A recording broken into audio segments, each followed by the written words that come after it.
No to independence. Scotland makes its decision and chooses to remain part of the United Kingdom. 55% of voters said no to the question, should Scotland be an independent country? The turnout was 85%, a record high. Alex Salmond urges yes supporters not to be downhearted and hails the turnout as a triumph for the democratic process. Let us not dwell on the distance we have fallen short. Let us dwell on the distance we have travelled and have confidence that the movement is abroad in Scotland that will take this nation forward, and we shall go forward as one nation. Thank you very much. After the promises made during the campaign, the result has major implications for the way the UK is governed. All those who did vote for independence, we hear you. We now have a chance, a great opportunity, to change the way the British people are governed and change it for the better. Let us be able to tell our children, to tell our grandchildren, that we did not just keep our country together, we changed our country together. I'm Gavin Esler in Holyrood on the day Scotland decided its destiny. The nation now looks to the future. We'll be reporting across Scotland as voters reflect on the results. We'll have all the reaction here, across Scotland and the rest of the United Kingdom.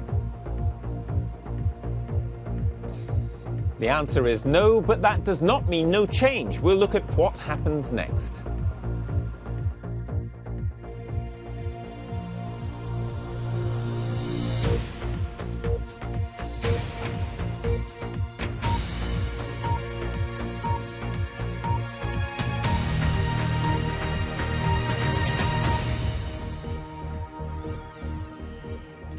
Hello, good morning and welcome to Holyrood. The people of Scotland have spoken and voted no to ending more than 300 years of union in the United Kingdom. The First Minister Alex Salmond has admitted defeat, calling on all of Scotland to accept the result. David Cameron said he was delighted and the debate was now settled for a generation. He promised a new and fair devolution settlement for all parts of the UK, saying millions of voices in England must now be heard. Here's the result in detail, with all councils now declared. The No campaign got 55% of the vote, against 45% for the Yes camp. The turnout was a record 84.6%. Over 3.5 million people turned out to cast their vote on this historic occasion. Only 4 council areas voted yes, though that included Scotland's largest city, Glasgow, and a yes win in Dundee. All 28 other council areas have voted no. Here are some of them, including Edinburgh, Fife and Alex Salmond's own constituency of Aberdeenshire. Well, Ian Watson watched as the results came in.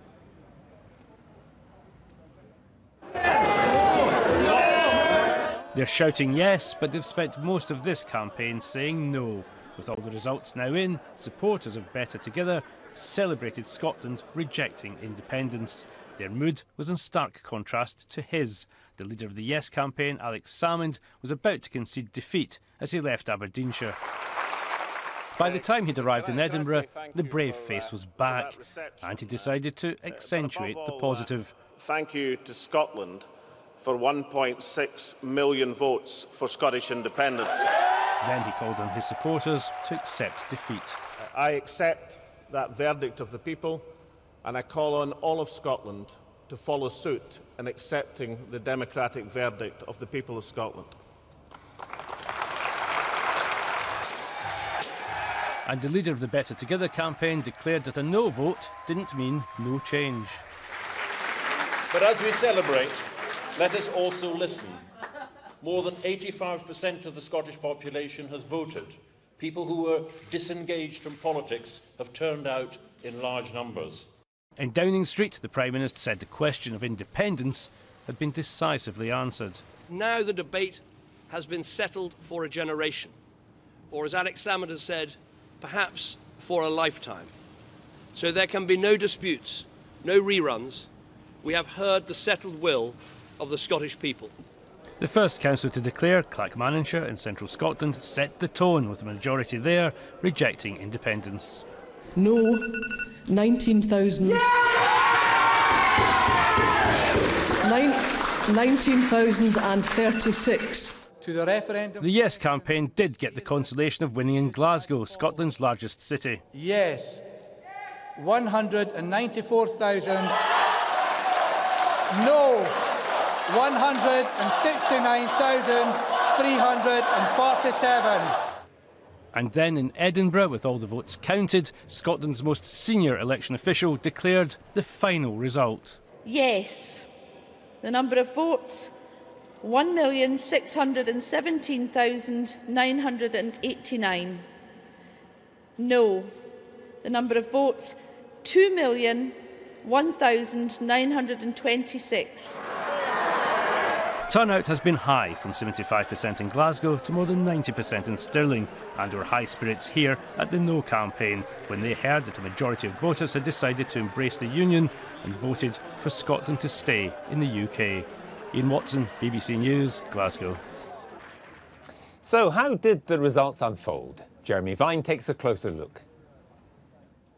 Yes on 45%, no on 55%, a clear 10% margin for the noes, wider than anything the polls were telling us really in the fortnight running up to this dramatic day and night of voting and counting. Let me show you the map of Scotland after this result. We've coloured in areas where the noes won red, so have a look at this. So the noes in red and almost the whole of Scotland covered. You can see, though, the 4 areas where the yes votes were ahead. Those 3, Glasgow and surrounding, and then Dundee in the northeast. But largely the map has been covered red. And if I take you back to our councils here, these are the 32 council areas in which the voting was counted. And you can see awash with red here. So many red councils, looking for the 4 green ones. If I reorder them, we'll find them.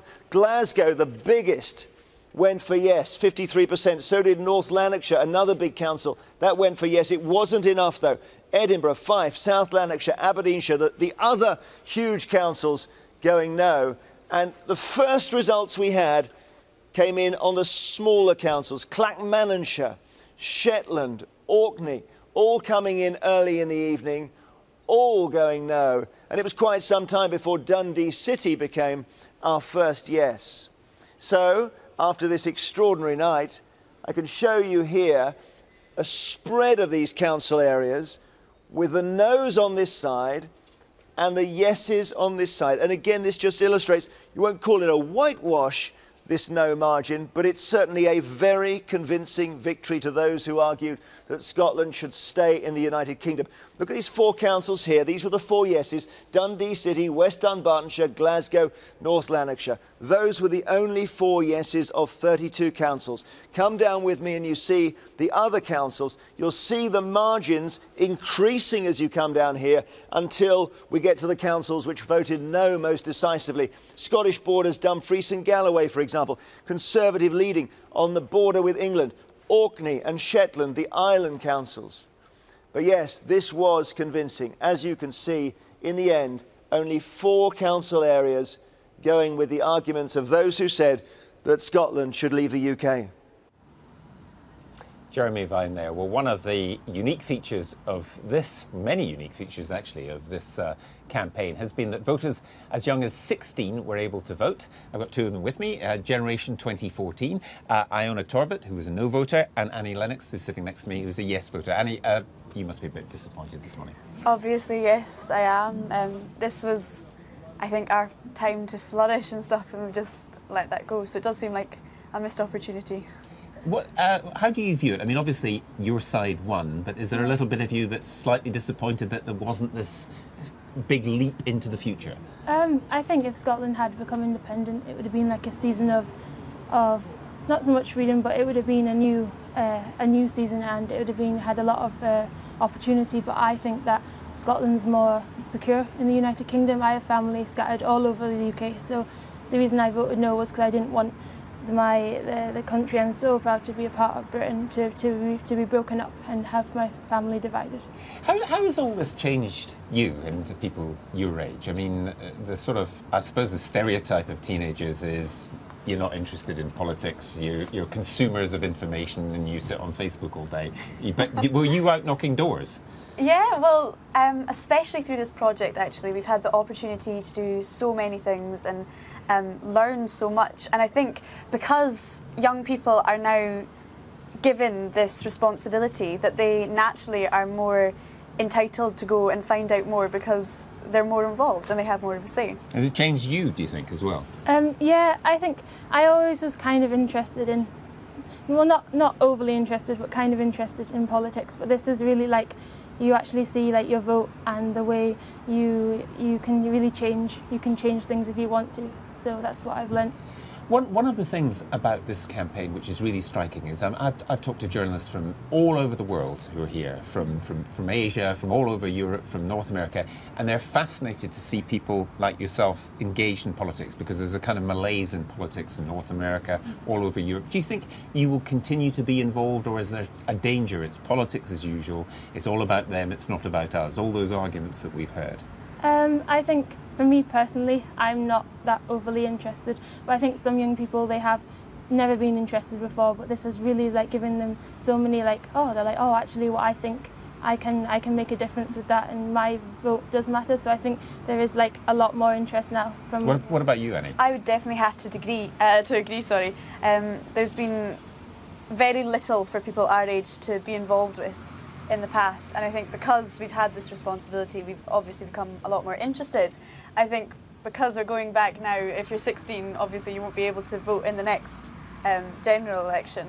So I think there is a thing that you're kind of going to lose interest again, which is such a shame, because I've never seen a country become so involved with politics and just everyone having an interest. Is well, maybe brilliant. That's one of the changes they should contemplate at Westminster, that yeah. people at 16. Anyway, thank you both very much, Anna you. and Annie.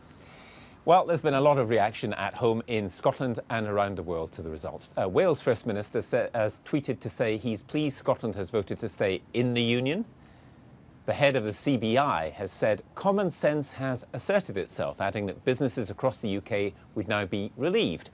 And Spain's Prime Minister has also welcomed the result, saying Scotland has avoided serious economic, social, institutional and political consequences. He may also be thinking about Catalonia. I wouldn't be surprised. Now, our assistant political editor, Norman Smith, joins me in Glasgow and has been reflecting on these results. Where do you think we go from here, Norman? Because when you listen to Ed Miliband and you listen to David Cameron promising change will come, and knowing that they have cooperated in this campaign, but we're into the general election campaign now for May 2015. It's going to be a hard few months. Yeah, Gavin, where this goes now is extraordinarily difficult, because into the mix we've got the whole issue of devolution for the rest of the UK, and you have to say a lot of the groundwork for that simply has not been done. And if that is linked to the same timetable as more powers for Scotland, then there have to be concerns as to whether that in any way snarls up the process of devolving more powers to the Scottish Parliament. Glasgow, where I am in the centre of Glasgow on Buchanan Street, Glasgow, of course, only one of two cities in Scotland that actually voted yes, and even with a sizable yes vote here, that of course was not enough to outweigh all the other no votes. So an element of disappointment here. I'm joined by two yes supporters, Bridget and Robert. Bridget, let me start with you first. Were you surprised, first of all, by the scale of the no vote? Yes, I thought it would be closer, but I did expect to know. Why do you think there was this result? What drove people to vote no?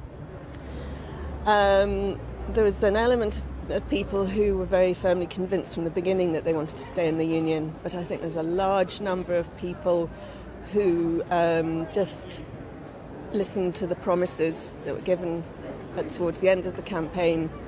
I wasn't convinced by the promises. It'll be interesting to see what happens.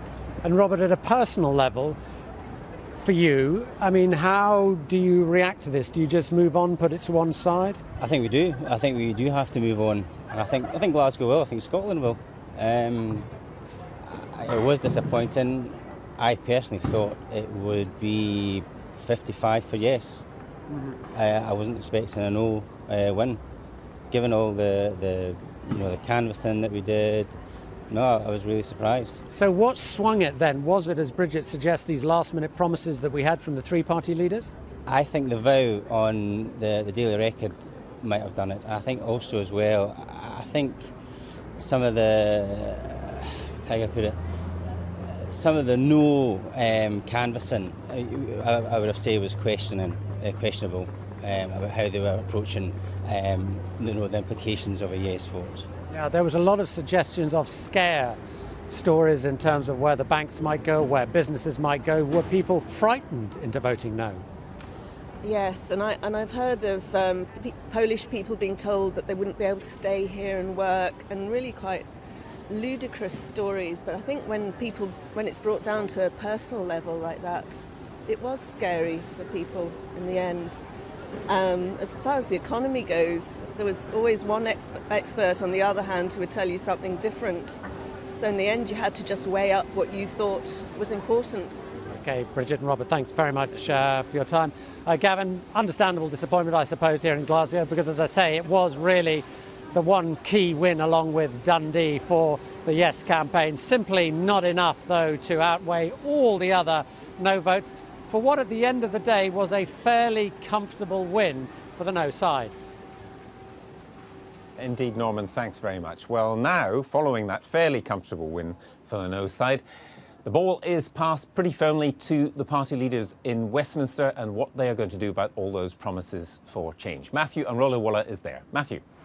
Yes, Gavin, good morning. The Prime Minister quick out of the door at number 10 this morning. The impact of the referendum will be felt right across the UK, as he was saying, with calls for significant constitutional change across the country.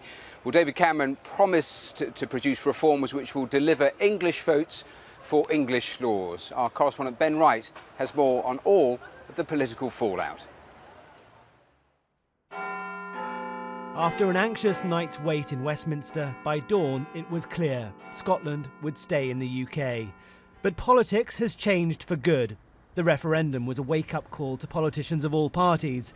David Cameron admitted to sleepless nights, and after the panic of recent days, relief.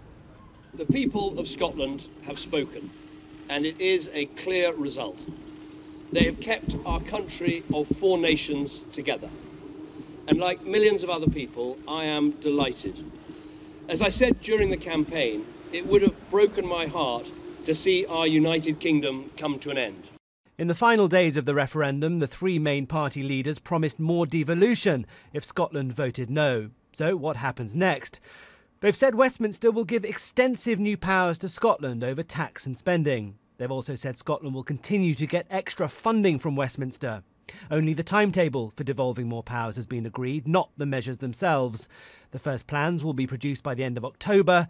A draft Scotland bill will be published by the 25th of January 2015. But the new law won't be passed until sometime after the general election. Me, like many people during the campaign, seriously struggled to understand what additional powers are really on the table for the No campaign, and I think the onus is really on them now to come up with a substantial package, because there's no doubt that what we've seen in the result tonight is a strong appetite for that.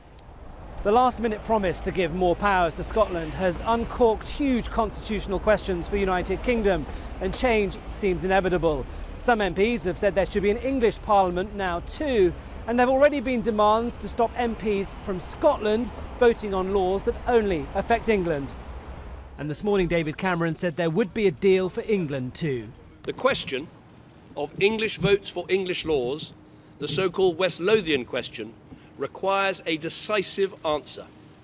So just as Scotland will vote separately in the Scottish Parliament on their issues of tax, spending and welfare, so too England, as well as Wales and Northern Ireland, should be able to vote on these issues. And all this must take place in tandem with and at the same pace as the settlement for Scotland. And he had backing from some Tory MPs. This referendum result has not settled the future of the United Kingdom. It's opened up a whole lot of questions that have been bubbling away for a while but now have to be settled. And on this, the main parties all agreed. Across England, across Wales, across the whole of the United Kingdom, devolution is not just a good idea for Scotland and Wales, it is a good idea for England and indeed for Northern Ireland, as it already is too. But this morning, the former Environment Secretary Owen Paterson condemned what he called the very rash promises made in the last days of the campaign and said Parliament should be recalled. The referendum is over, The arguments over how Britain should be governed have just begun. Ben Wright, BBC News, Westminster. Well, let's get reaction now from the Labour MP Frank Field and Lord Newby, the Lib Dem peer. Thanks to both of you for joining us. You've had a few hours to digest what you've seen and heard. What do you think? Well, the most crucial thing is now the speed.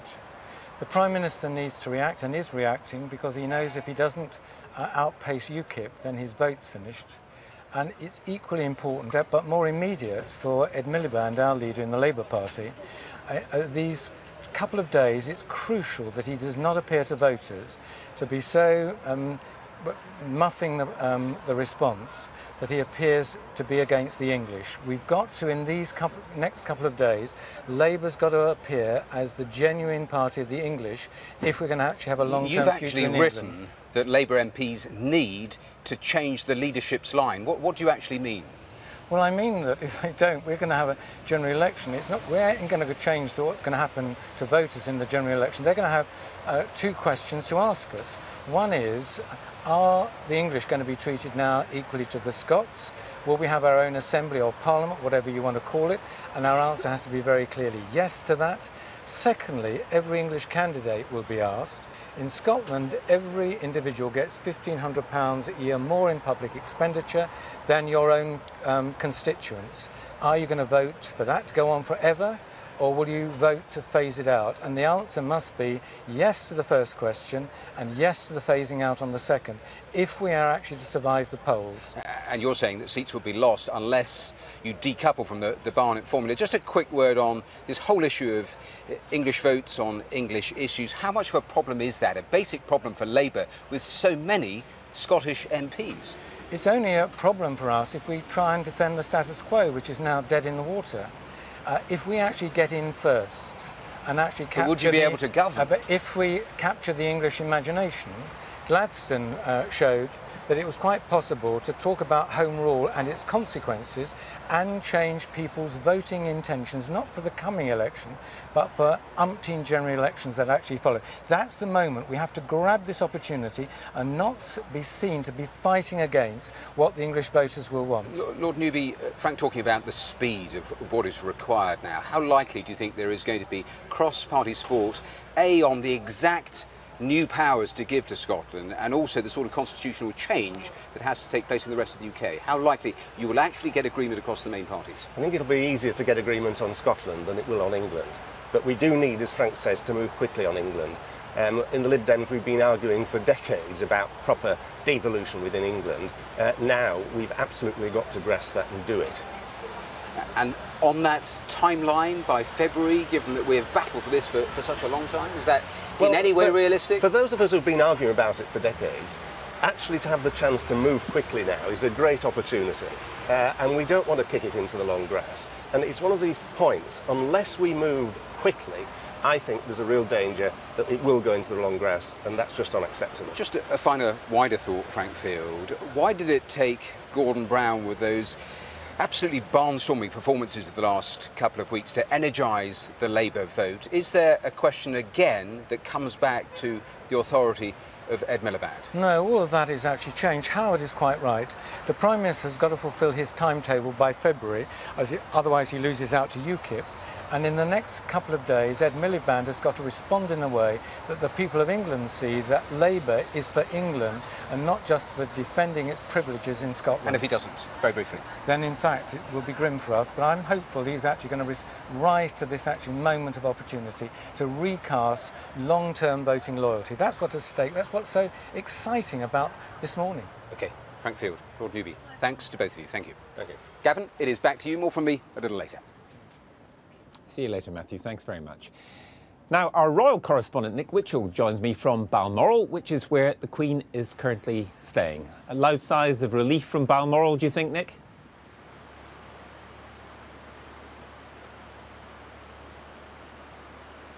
I would say so. Seems very remote and cut off, doesn't it, Balmoral? But of course they've been following this minutely. What's the reaction? One word: relief. Relief that it's over, relief that Scotland has decided what it has. The Queen undoubtedly, privately, would have felt immense sadness if the United Kingdom had prospectively been splitting up. Relief too for her officials, who are starting to contemplate some very tricky constitutional issues.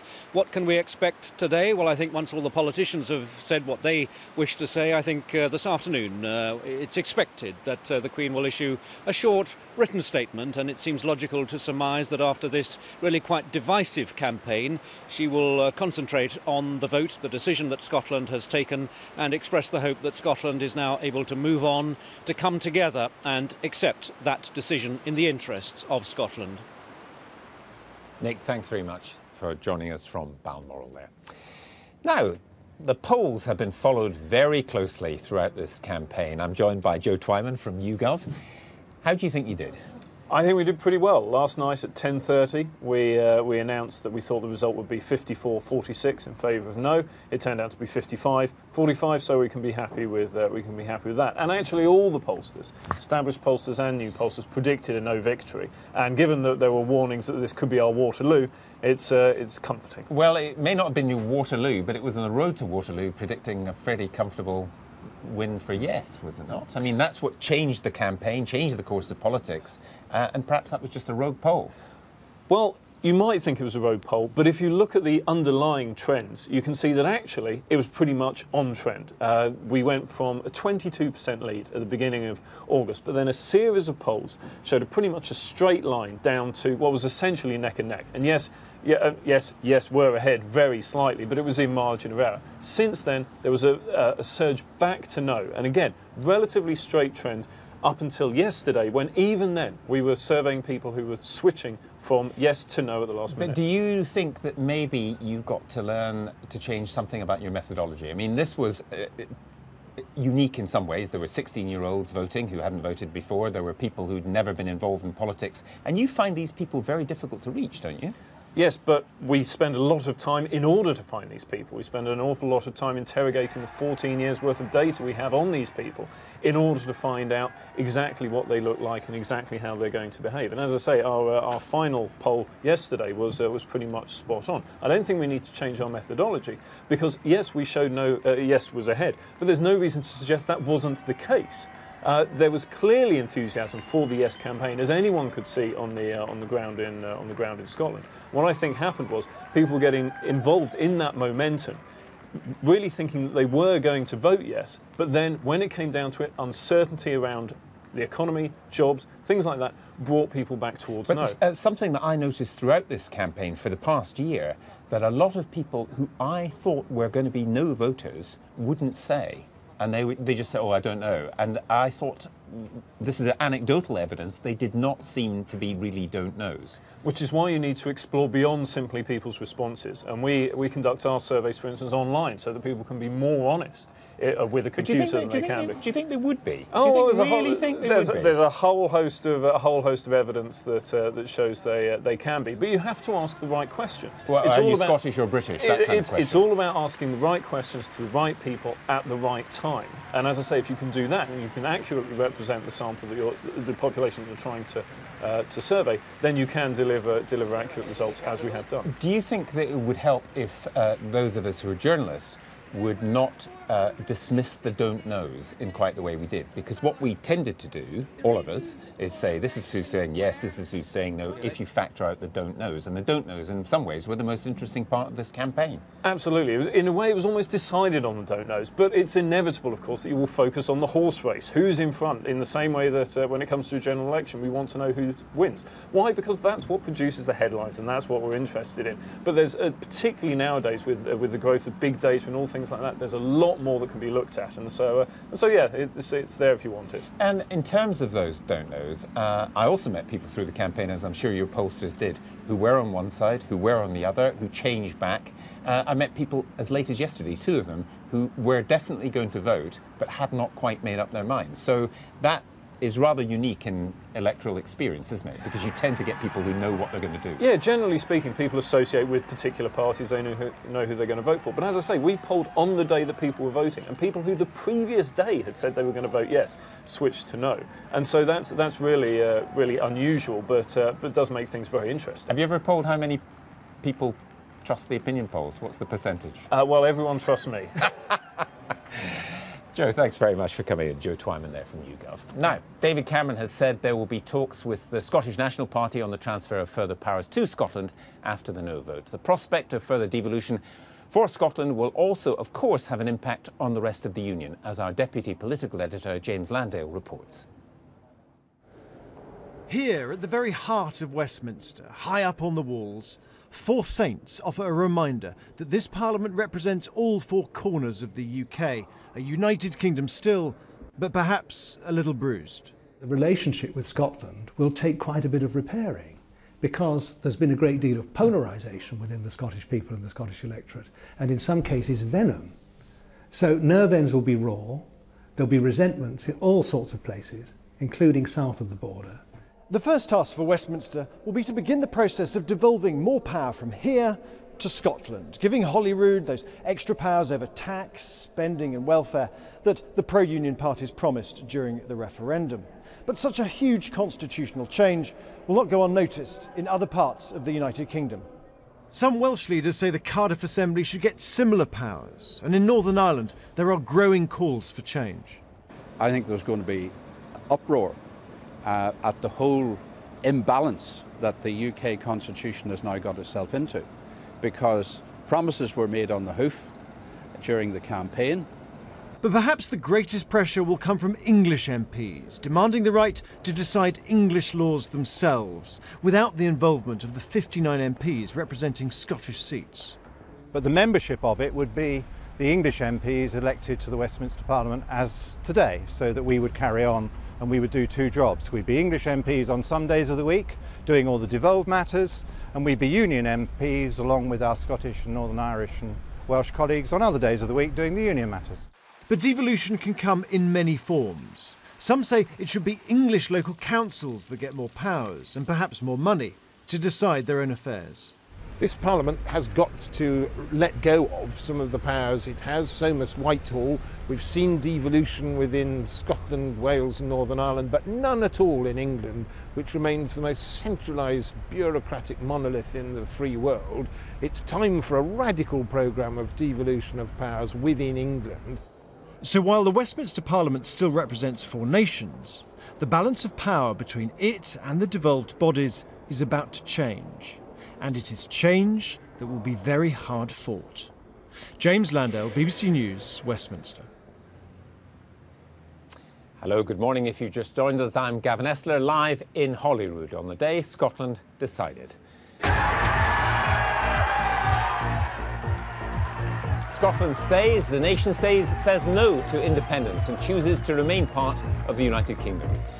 55% of voters said no to the question, should Scotland be an independent country? Turnout hits a record high. Alex Salmond urges yes supporters not to be downhearted and hails the turnout as a triumph for the democratic process. Let's not dwell on the distance we have fallen short. Let us dwell on the distance we have travelled and have confidence that the movement is abroad in Scotland that will take this nation forward, and we shall go forward as one nation. Thank you very much. Well, after all those promises made during the campaign, the result has major implications for the way the United Kingdom is governed. All those who did vote for independence, we hear you. We now have a chance, a great opportunity, to change the way the British people are governed and change it for the better.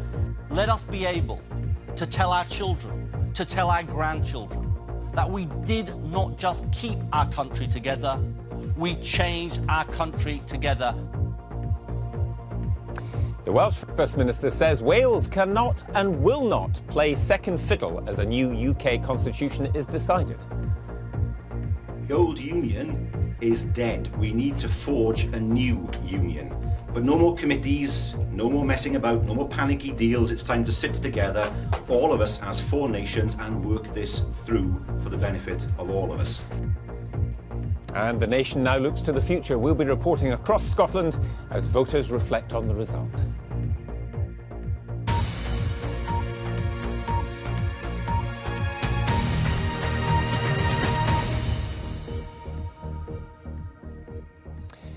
Hello again from Holyrood. So, Scotland has voted no to independence. The First Minister, Alex Salmond, has admitted defeat, calling on all of Scotland to accept the result. David Cameron said he was delighted and the debate was now settled for a generation. He insisted the promises for Scotland will be delivered in full and promised a bigger say for all parts of the UK, saying millions of voices in England must now be heard. Alistair Darling said it was a momentous day for Scotland and an endorsement for the Union. He also said there's a need to listen to the cry for change. Now here's the result in detail, with all councils now declared.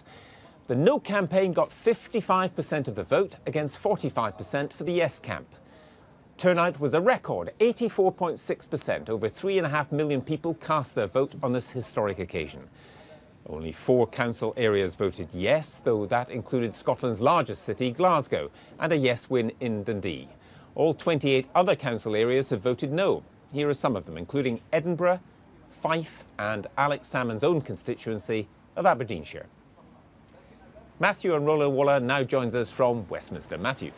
Gavin, thanks once again, and politicians here taking stock of what we saw overnight and the implications for the months and years ahead. And we heard the Prime Minister just a short while ago talking about that the way people are governed fundamentally now will change. Let's speak to Michael Howard, the former Conservative leader. He joins us live, and thank you so much for your time. What do you make of what we saw last night?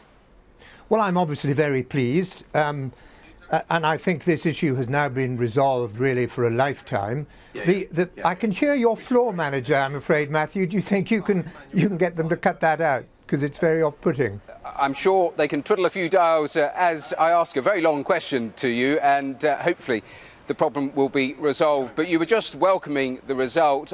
I just wonder, in terms of the powers that were given away in that last week. It's not that I can't hear you, it's that I keep hearing your floor manager saying cut and things like that. Well, let me just pause for a second, and I'm told that the problem has been resolved. Let me ask you just a broader question. In terms of those powers that were given away in the last weeks of campaigning, were too many powers given away, do you think?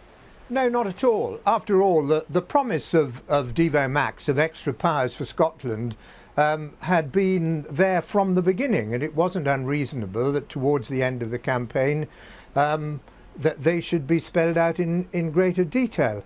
The Better Together campaign has won, and I hope togetherness will now be the theme of what happens in the discussions that are going to take place on more powers for Scotland and on the rebalancing of the United Kingdom, which is now necessary.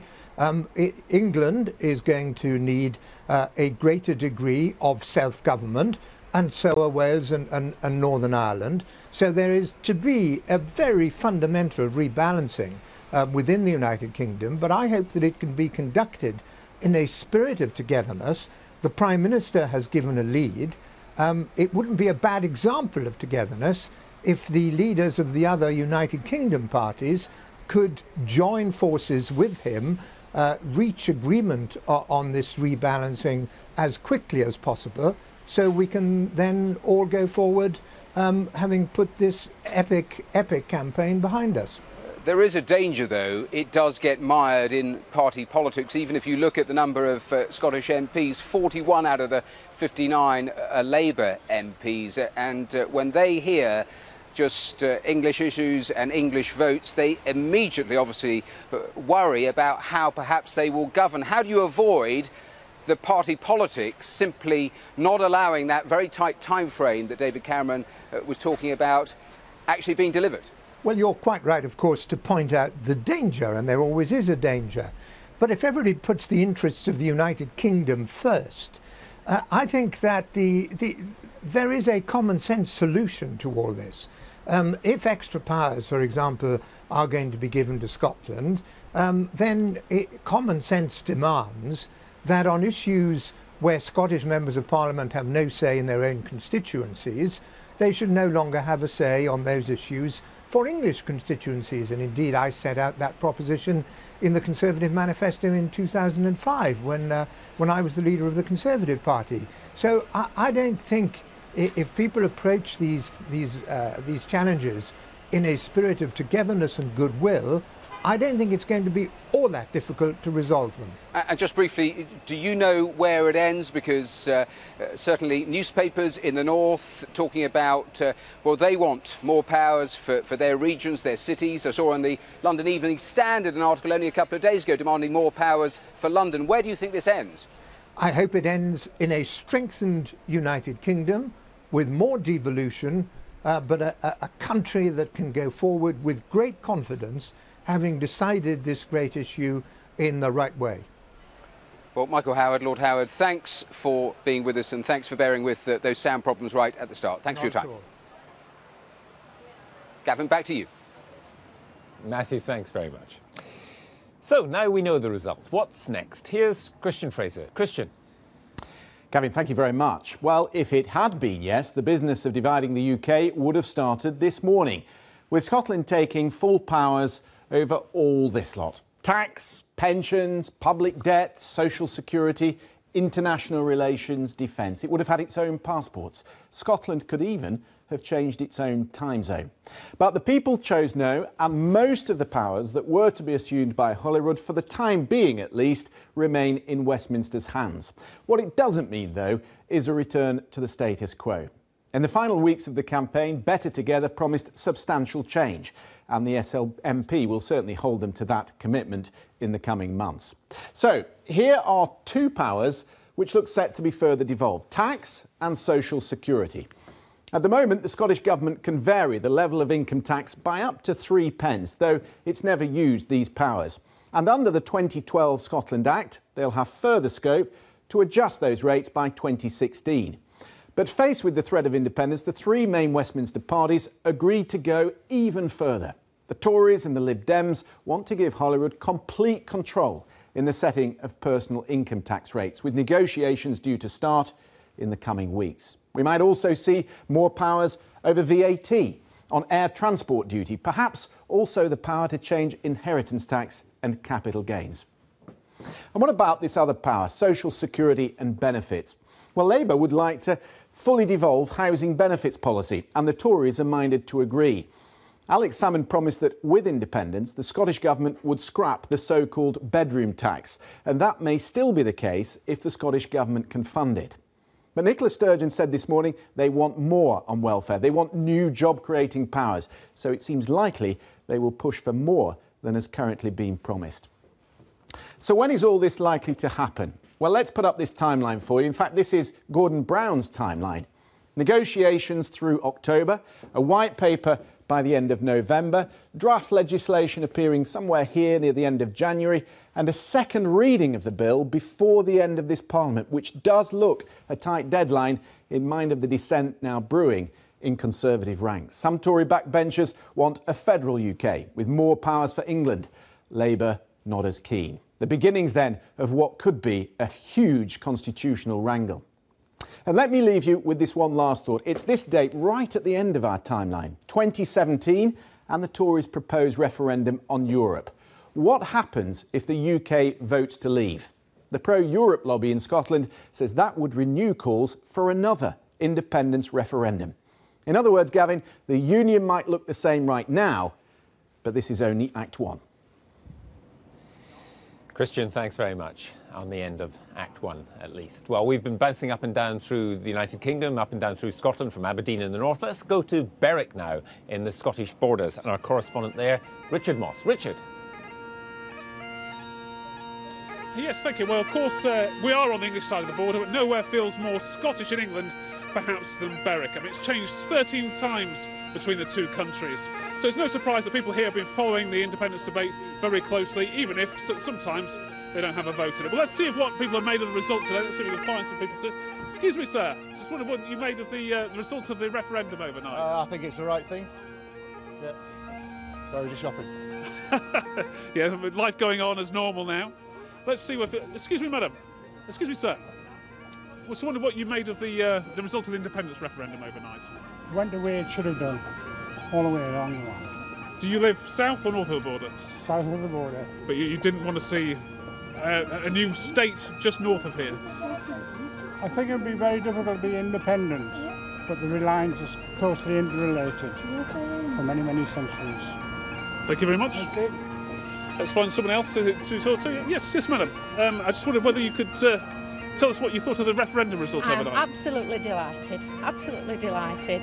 I'm English, had no opportunity to vote in the referendum, but I think that the State of the Union, I just thought it's too important to be dissolved.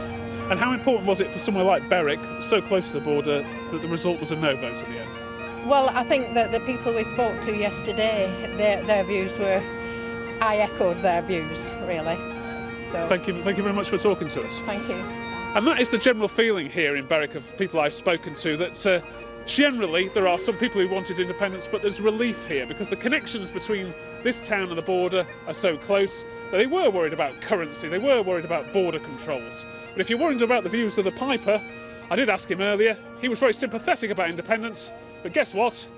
He's English. Richard, thanks very much.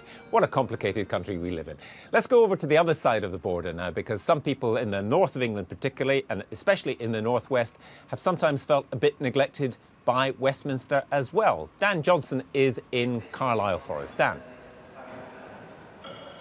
Yeah, so when you step off the train here, it says, welcome to Carlisle, the great border city. And there are some people here who are looking forward to the prospect of Scottish independence, which would have seen this station becoming the end of the line as far as Britain is concerned. Some thought that would bring benefits for this city and for towns across the border, with firms relocating, people looking to move but still staying close to Scotland. Others thought it would be very bad, and they said the uncertainty that there has been over the last few months has been damaging for businesses here on this side of the border as it has in Scotland. Earlier this morning I spoke to Stephen McCowan, who's an estate agent here in Carlisle.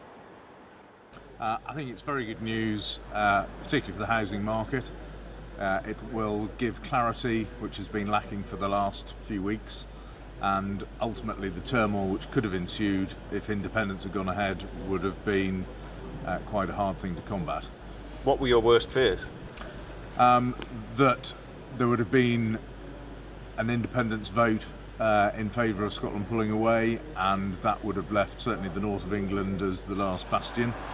And my concern was particularly with currency and obviously the devolution of other powers, particularly sort of taxation. We might have seen a cross-border issue which could have resulted in people working in England but living in an independent country that could have been potentially less favourable for them. So a broad welcome from people here that Scotland will not be independent. We're just 10 miles from the border, so people here have certainly taken an interest in this campaign and this referendum vote. But it's not hard either to find people here in this city and across the north of England who want those questions about how England will now be governed to be addressed as a matter of urgency. Dan, thanks very much. Dan Johnson there in Carlisle. Let's go back to Aberdeen now, where Joanna Gosling has been in the centre of the city and talking to various voters. Joanna. Thanks, Gavin. Yes, we've been speaking to lots of people here today, and everyone has very strong views one way or another, which is not surprising. Across Aberdeenshire, the turnout, an incredible 87%. When you compare that to elections, which have sometimes seen turnout of 30%, is quite extraordinary. What's happened in Scotland yesterday and overnight. And the front page of the local paper here says it all. The votes are in, and we're staying together. Well, let's speak to two local women who have strong views. Rona voted yes, and Sandra from the Better Together campaign voted no. So Sandra, tell us how you felt when you realised you'd done it. I was really pleased when the results came in this morning. I was delighted for the campaigners who had worked really hard over the last few months to get this result, and I hope we can move forward. I hope we can come together and do what I think is the right thing for Scotland, and work together. Rhoda, staunch yes supporter. How did you feel? Definitely. Well, initially very disappointed, but I have to say that 45% of Scottish people voted yes for independence, which I think is wonderful. And as Alex Salmond said, we're on the road. We maybe haven't got it yet, but I don't think we're finished yet. We heard a lot of talk through the campaign of hearts. Yes. What was your heart Well, feeling throughout? it certainly stirred my Scottish blood, without a doubt, and I think it's done that for the people of Scotland, and I think we've been bowed for so many years. Hopefully, the amount of people who've registered to vote is unprecedented, and we've maybe got a bit of national pride left, and by national pride I mean Scottish, and Scotland as a nation. And Sandra, you work in the oil industry. There's been worry about the uncertainty in the oil industry. How much of a factor was that?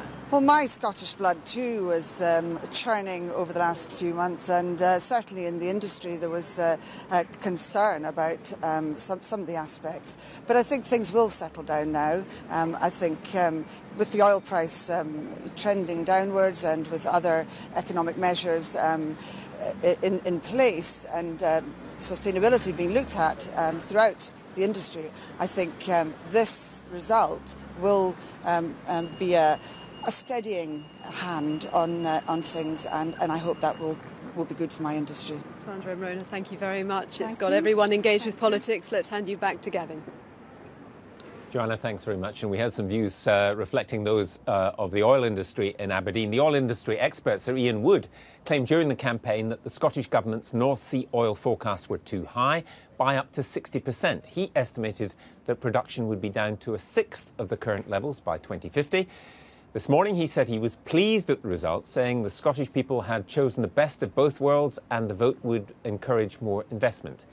In oil and gas, there are two very important and urgently needed initiatives underway, he said. The fiscal review and the setting up of the new regulator, the Offshore Gas Authority. A key recommendation from my Maximising Economic Recovery review. The debate has also highlighted the impact of depletion on the oil and gas industry in the medium term, his statement says. And certainly areas like the northeast of Scotland must begin to take this seriously, doing everything in the meantime to maximise the economic recovery of the remaining reserves.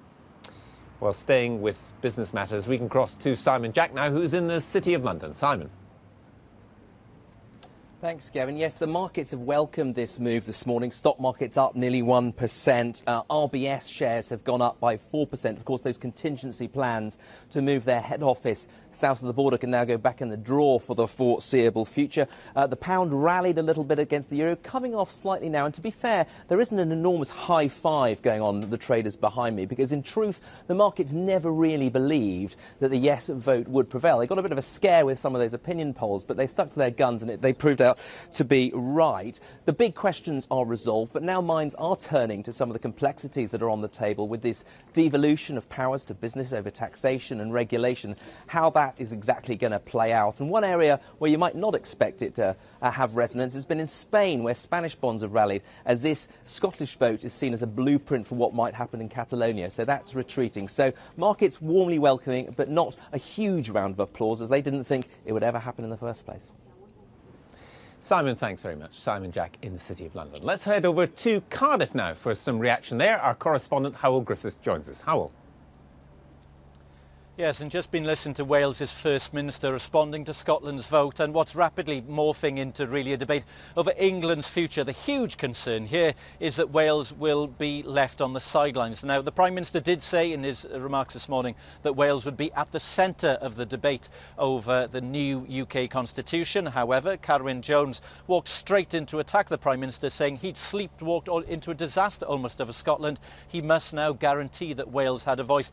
Wales will not and cannot be second fiddle in the new UK. This is a flavour of what he had to say.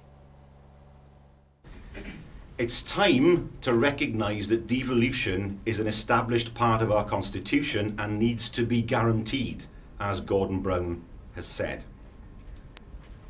Let me turn to funding. Wales's underfunding must be addressed. We are underfunded to the tune of £300 million per year. That's money that could be spent on our NHS and on education in Wales. The people of Wales, through their work in the coal, steel, tinplate and slate industries, contributed mightily to the prosperity of the UK. It's perfectly reasonable that we should now expect a fair share of the pot. So there's lots to be discussed. We need to start these talks now. The establishment almost lost the Union. The people of these nations must now rebuild it. You may wonder why he's talking about funding. Well, a central pledge in that vow made to the people of Scotland was to retain the Barnett formula. Carwyn Jones, as you heard there, actually wants it changed because he thinks Wales is short-funded. That may be a battle which he ultimately may now lose, but he'll have to make sure that Wales's voice is heard when it comes to debating Scotland and England's political future. Howell, thanks very much. Well, throughout this campaign, there's been a lot on the social media. Twitter has been particularly active. Anita McVeigh is in our social media hub. Anita. Gavin, thank you. Yes, a huge response from social media to the referendum and the result. In the last 24 hours, almost 1 million tweets with the hashtag IndieRef at its peak. 2,500 per minute with that hashtag. Let's just take a look at a few that you've sent to us and a chance to show off a sense of humour for some. Kevin Miles, clearly with the yeses, writes, anyone else feel like they've just woke up and Santa's not been? Andy Priestner, yes, if you like, we're all one big happy family again. Deeply dysfunctional with rubbish parents, he writes. Lauren Brody, genuinely gutted and don't know how that many people could vote against independence. Still so proud to have been a part of it. Hashtag IndieRef. And Katrina, very thankful to have woken up, still a part of the union. I hope we move forward as one country and bring change where it's needed. Time for one more, I think. Liz Adelanois says, the thing is, everyone in Scotland wins today. Being able to have the IndieRef full stop is brilliant. Democracy is a great privilege.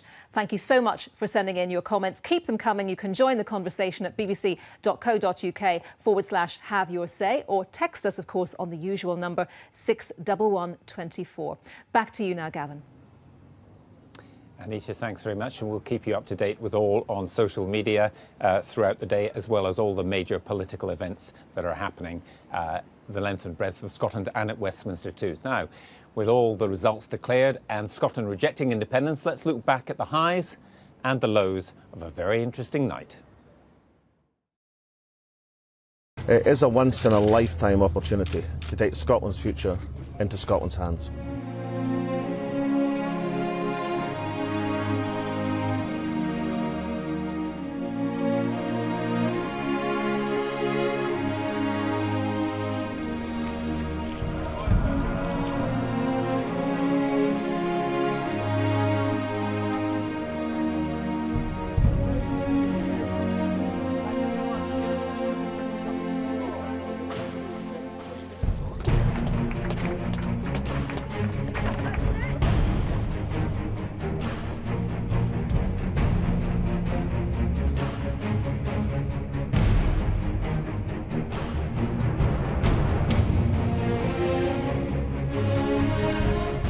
Yes, 194,779. The BBC's forecast now is that Scotland has voted no to independence.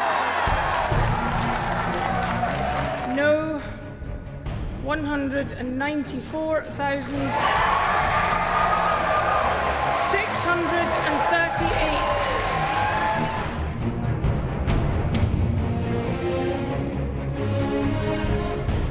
Scotland has, by majority, decided not, at this stage, to become an independent country. I accept that verdict of the people.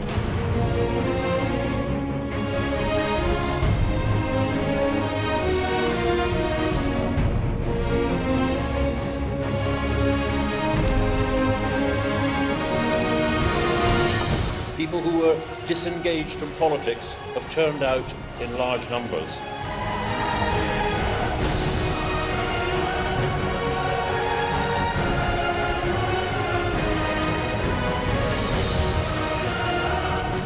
Just as the people of Scotland will have more power over their affairs, so it follows that the people of England, Wales and Northern Ireland must have a bigger say over theirs.